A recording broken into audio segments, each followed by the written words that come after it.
Here's a challenge for you. Think about the last gaming community that you left. Why did you leave? Was it the games, the time zone, or was it how that community made you feel? I bet it was the feeling. What if I told you that 90% of communities fail because they miss this crucial emotional foundation? For the next 5 minutes, I challenge you to rethink everything you know about community building. I'm going to show you why the principles in the book, How to Win Friends and Influence People, outperform any online guide or management tool. By the end, you'll discover a revolutionary approach focused on what members secretly value most. Growing up, I never thought my gaming preferences would make me feel like an outsider. Whenever someone asked if I played video games, I'd hesitantly mention The Sims. The reactions were almost always the same. Oh, I played that as a kid. Or maybe a dismissive laugh. Or the dreaded, that's not a real game. These responses hurt more than I wanted to admit. At parties or at my D&D table, I would physically shrink back when gaming conversations started. My stomach nodding as I mumbled, I don't really play video games, rather than face the judgment.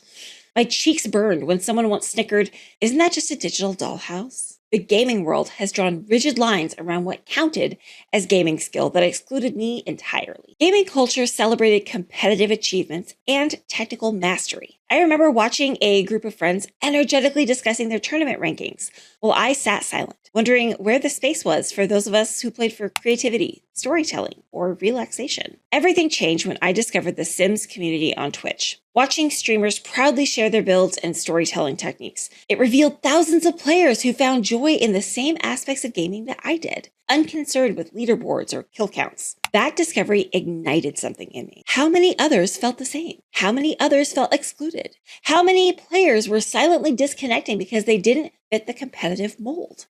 I became determined to create a space where gamers could be themselves, where worth wasn't tied to skill level or game choice. During this period of reflection, Maya Angelou's words resonated deeply. People will forget what you said. People will forget what you did, but people will never forget how you made them feel. This became my turning point. The missing element in gaming spaces was human connection and emotional experience rather than performance. So what if communities centered on how members feel when they're together? What if we prioritized environments where players felt valued for their perspectives rather than gaming prowess? This insight transformed my approach. Psychological safety had to precede gaming itself. People needed to feel seen as humans first and gamers second. The most important community building skill is cultivating emotional connection, making each person feel like they matter, regardless of their skill level. In search for a better way to build my community, I found guidance from the most unexpected source. A book written nearly a century ago by a man who never held a game controller or joined a Discord server. After that painful realization about emotional connection, I remembered reading a copy of How to Win Friends and Influence People by Dale Carnegie. Okay, I didn't read it. I listened to the audiobook while commuting to and from work, but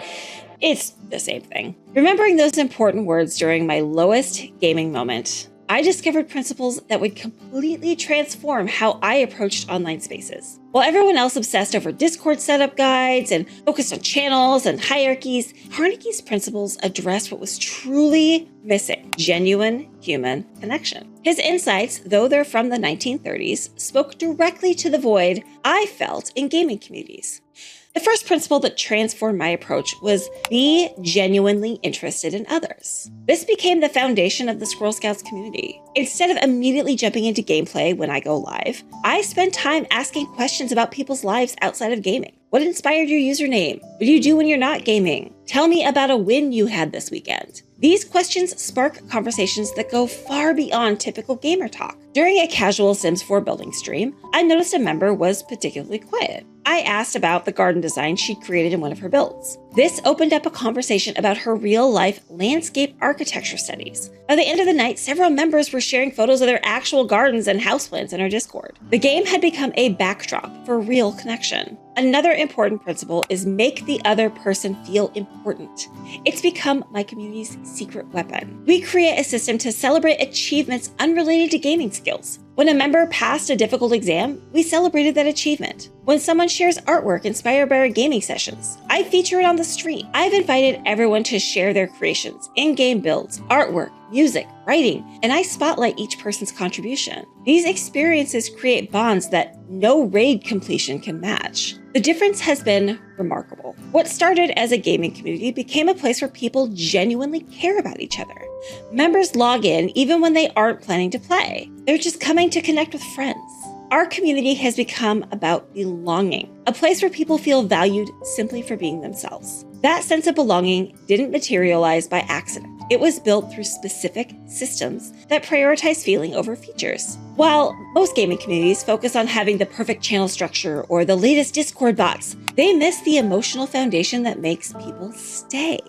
I've turned a Twitch streaming community into a thriving safe space by implementing 3 specific tools that anyone could use. Let me walk you through the exact toolkit we developed. These tools create the safety that allows players to improve naturally without the fear of judgment, like keys that unlock different chambers of trust in your key. Tool number 1 is the welcome ritual. When a new member joins, they receive a personalized greeting with specific questions like, what was your first ever favorite game? Why did you love it? Or what's one non-gaming creative thing that you enjoy? These questions signal that we care about them as whole people. One new member mentioned loving to bake in her welcome introduction. The next stream, 3 different members were asking about her recent baking projects before anyone even mentioned the game. This person later told me that this was the moment she knew she'd found her community, because we showed genuine interest in something personal to her. Tool number 2 is celebration channels. I have dedicated spaces to showcase both gaming achievements and real-life milestones. When one member got promoted at work, we celebrate it as enthusiastically as when another completed a difficult gaming achievement. What makes these channels powerful is our response protocol.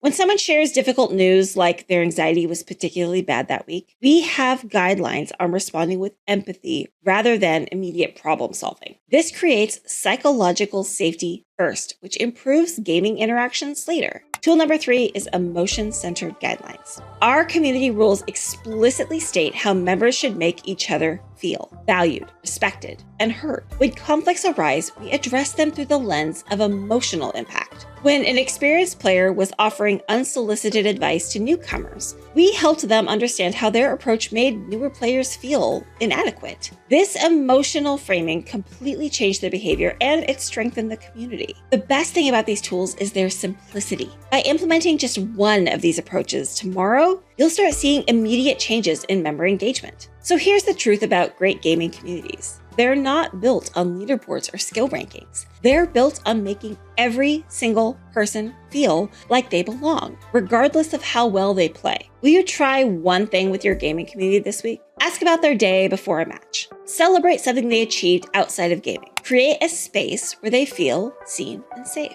The games change, match memories fade, but how will people remember feeling in your community? As Maya Angelou wisely noted, people remember how you made them feel. That's what keeps a community together. That's the real community currency. So, Squirrel Scouts, as always, stay safe, keep it cozy. We'll see you again real soon.